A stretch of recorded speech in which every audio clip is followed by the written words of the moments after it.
The pandemic has resulted in a rise of anxiety, depression, and domestic disputes. The sudden sharing of time, space, and blurred boundaries can be oppressing. Join me as we gain more insight on family conflict. Thank you very much, Vanessa. I really appreciate talking to you today. My name is Anne-Marie Ujunga Ochieng. I'm married with 2 children and I'm a born-again Christian. I fellowship with Parklands Baptist Church in Nairobi. And what I also do in the church is to volunteer as a counselor and also as a mediator. I'm really passionate about children and their families. And during this period of COVID-19, it's been a really demanding period on families, and I'm happy that I can share with you what I know. Family conflict is basically some form of disagreement between family members, and this could be either nuclear family, that is a father, mother, and the children. It could also be with extended family, very close relatives.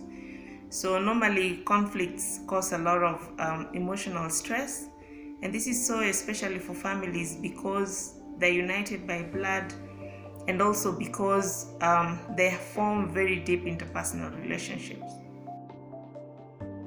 Conflict within couples is a bit complicated because it's a relationship between 2 people who agree to stay together. So it's unique for every situation, but what would normally help are just a few tips. And one of these would include the union recognizing that this is a union that is blessed by God. And in this union, we have God, the husband, and the wife. So usually what can cause conflict is if other members are allowed to interfere with it. And this includes relatives, it can include friends, and it can also include children in some cases. So there needs to be very good communication between the two. And this is about fondness and caring, having both verbal and non-verbal communication, which is genuine. It's very important that they give each other space, so there is me time, especially this time of COVID-19 when everyone is into each other's space. There's need for me time, and there's also need to have bonding time when they spend time together. And then there's also need to appreciate each other and know that everyone has a destiny and you need to support each one for their destiny. And this time there's a lot of time to think about dreams and passions and how they can support each other. It's also very important that they learn to do things together, spend time talking about things that matter, like the children and other things that they share in common, and also learn ways of how to resolve conflict. And the best way of doing this is just knowing that they're different personality types, and this can be managed differently. For this season, there are so many things that have led to conflicts within families, and one of it is the dynamics of earning income, like the status of the breadwinner has changed. Some people have lost job. Unfortunately, both parents have. In some cases, it's just one person, and maybe the dynamics could change if the woman retained her job, for instance, and the man did not. There are more cases of child abuse now because initially children could go to school and they spent less time away from home and they were safe in the school environment. But for now, you find that sometimes the parents are leaving children home alone. Maybe there is nobody to care for them, so there is no supervision, and this means that it's possible for them to be neglected, it's possible for them to be abused, and also for some parents they're also involving children in child labor because they feel that children can bring in income at this time. So some of the dynamics that have also changed are things like domestic violence, because people are in the house, there's a lot of distress, there's a lot of stress, so people are also living with depression. So this means that the only way they can vent out, which they feel is the right way, is with the family members. But this is wrong. There could be other ways of dealing with it. So when it comes to combining, trying to see the balance between authority and freedom, in terms of parenting, then we're taken back to the word of God, and we have the fifth commandment, which says that honor thy father and mother so that your days may be prolonged. And this is the first commandment, which actually has a promise in it. So as an obligation, parents need to protect their children so that they help them to meet this the demands of this commandment. And one way of doing this is teaching children. When you teach them in the right way, then they're likely to listen and do the right things. But it's not just about teaching and instructing, it's also about role modeling a particular behavior that we feel that children should have so that they thrive in life and learn to live in the outside world. And this also comes with allowing children to participate in decisions of the family, because this gives children the space and the latitude to know that their views are respected, and whatever it is that they say in the family is taken seriously by the parents. This will help in balancing also authority and also the freedom that children have, because it's easy to work with a child when they know that they are respected. They should also be allowed to learn more about themselves, and in this way then the parents can play a role of teaching children about the dangers that exist.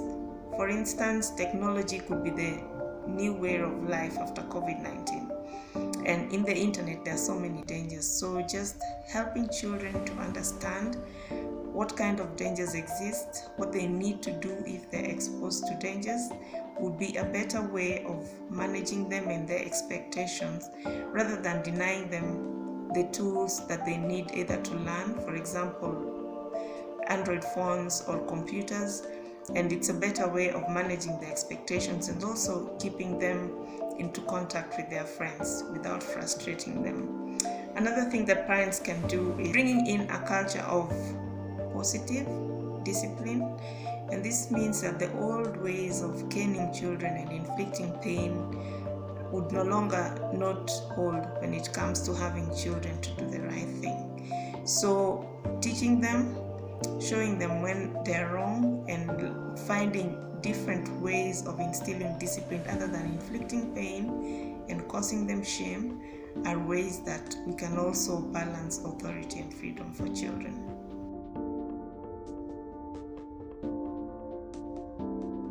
Other family dynamics that have changed due to COVID-19 are things like homeschooling. It's a good thing, but I think what's happening now is that children are getting exposed to different teaching methods.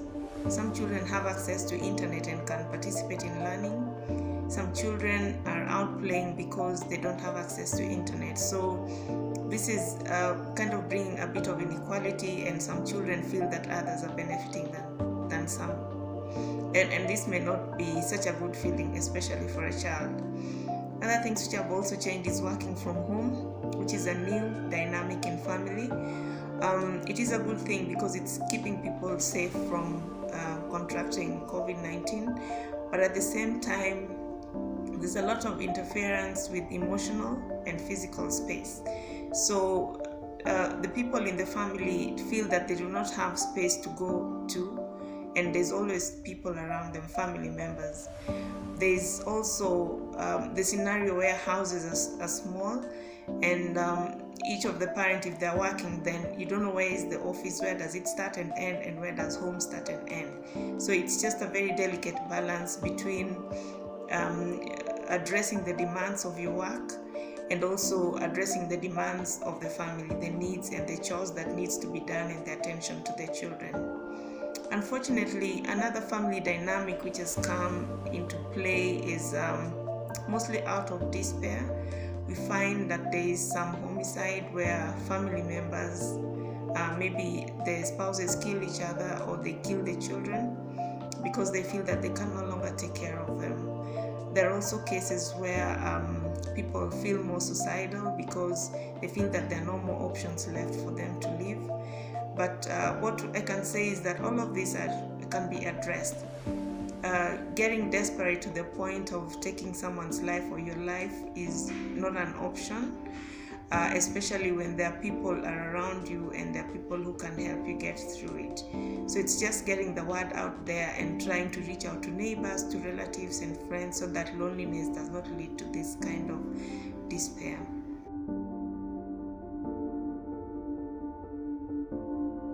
There are very many activities that can be done with family members, and they would cost nothing. All that needs to happen is that people need to be allowed to be creative, especially children can get very creative. So just creating the space and time to do this. This could include different things like board games. I know things like snakes and ladders can just be drawn on a paper and it doesn't cost much. You could watch movies together, Bible, Christian-based movies, movies that can allow children to watch with adults, maybe not exposing children to adult movies. And then also praying together and just communing together.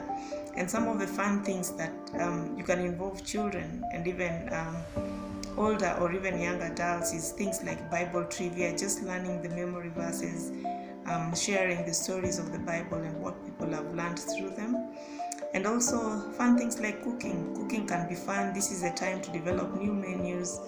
The budget could be tough. Maybe the meals are more simple, but then when people participate in preparation, then it's easy to adapt to whatever menu that is there. So it could be simple and affordable, but then everyone gets to participate. You could play music. This is time that you can nurture and discover the talents in children. They can sing, they can draw, they can make presentations for you as parents, and this is a good time that the family can be involved. So in as much as there's a lot of publicity about violence and people hurting each other, there's also the other side where people are learning each other, learning each other's behaviors, getting to understand what people like, their likes, what they hate, what they're fearful about, and then as a family coming together to deal with this. And I think it's good when the families reach a point where they're embracing this, then there's a lot of growth in the family.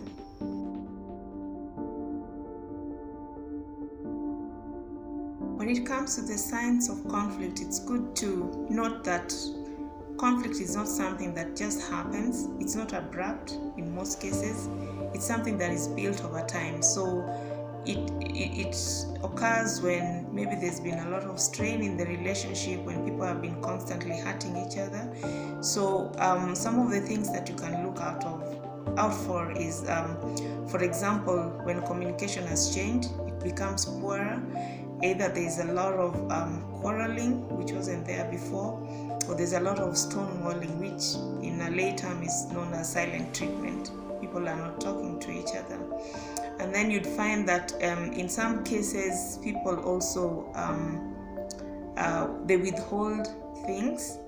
For example, provision, maybe the breadwinner could decide maybe they're no longer buying food the way they used to, or paying for utilities like water or electricity.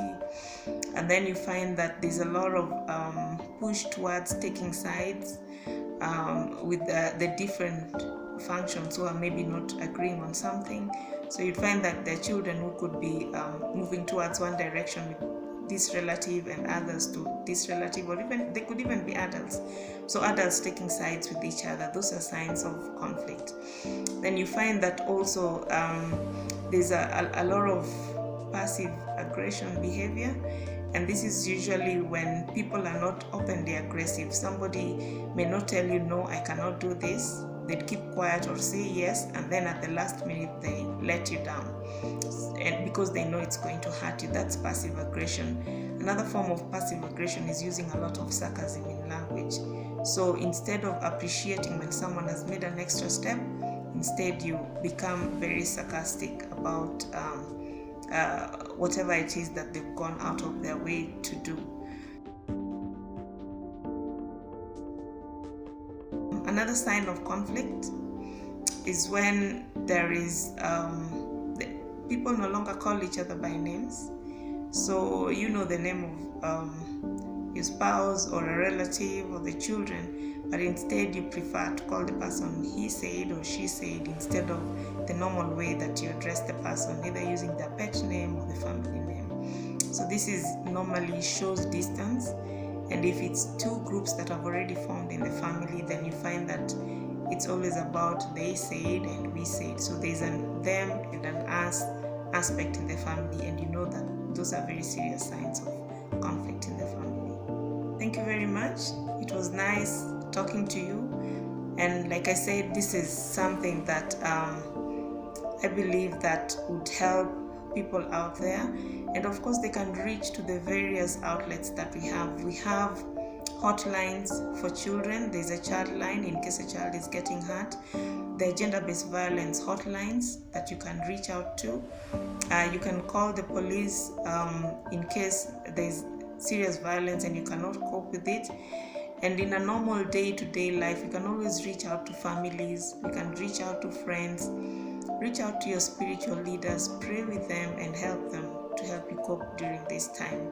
So it doesn't help to be just alone and to struggle with your problem, but there's always a way that you can reach out to each other and make this time memorable. This is a stressful time for most families. However, by practicing patience and goodwill towards our loved ones, we promote unity. Thank you for watching. Until next time, bye.